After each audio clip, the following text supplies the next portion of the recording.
Well, a pretty critical write-up in the Observer. I've never gotten so nostalgic about reliving the death of WCW, so when Raw on October 6th happened, it wasn't that much fun. Actually, a lot of the show was fine, but the overriding storyline was so bad it was impossible to enjoy the show. Kane chokeslammed and pinned Rosie in 322 and then chokeslammed Hurricane when he went for the save. And this set up for John Wayne O'Mac. He's talking about Shane McMahon, who put the boots to Kane and then ran off. They wound up in a parking lot. Shane got in a limo. Kane got a lead pipe and started smashing in the windows. This was just like every stupid car skit in WCW during the last 18 months of existence. But then it got dumber. Kane jumped in the limo after bashing through the top, and Shane escaped, but had a stick on the gas pedal, and the limo with no driver smashed into a semi. Of course, it was a split screen and no wrestlers were injured in the filming of this stupidity. This feels like, if you're watching along with us, to see this accident happen with this limo running into a semi and it basically tearing off the top of the car. This is a movie stunt. This is not professional wrestling.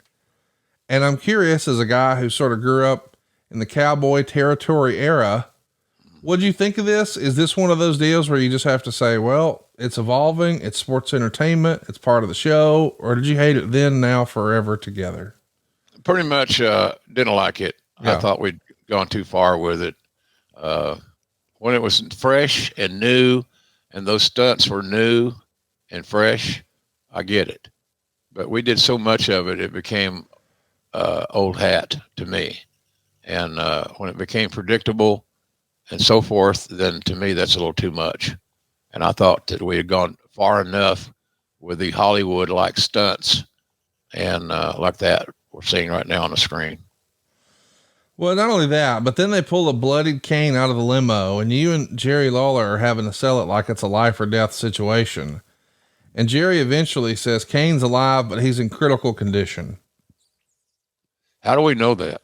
It's a little silly, isn't it? Well, you're told to say it, obviously, but yes, you know, how would you know unless you're secretly a surgeon or doctor of some sort? But too much. When you have to stop and explain things that you're seeing, it could be too much. And I think this is too much.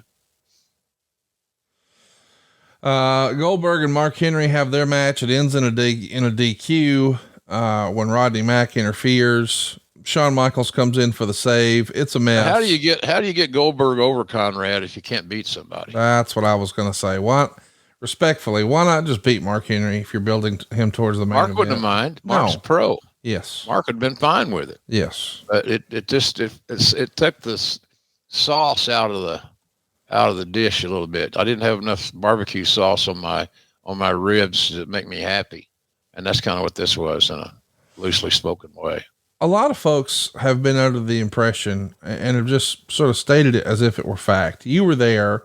You would know better than most.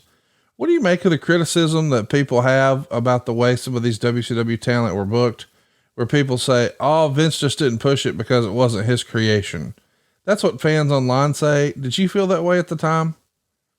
A little bit. Yeah, a little bit. I thought that we were underutilizing some talents, and it was going to be hard to get them jump started again, and move forward in a positive way.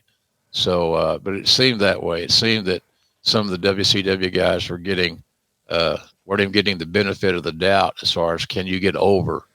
And we need you to get over, but the way we're using you makes it very damn challenging.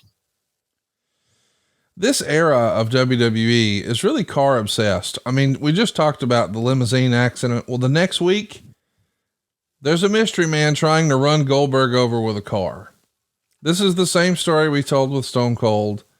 This is the same sort of, I don't know, automobile homicide type stuff we saw building for The Rock and Hulk Hogan. And it just feels like there's too much car stuff. Yeah, I agree. I don't know why, but it's just, hey, it worked once. Let's do it again, I guess. I don't know.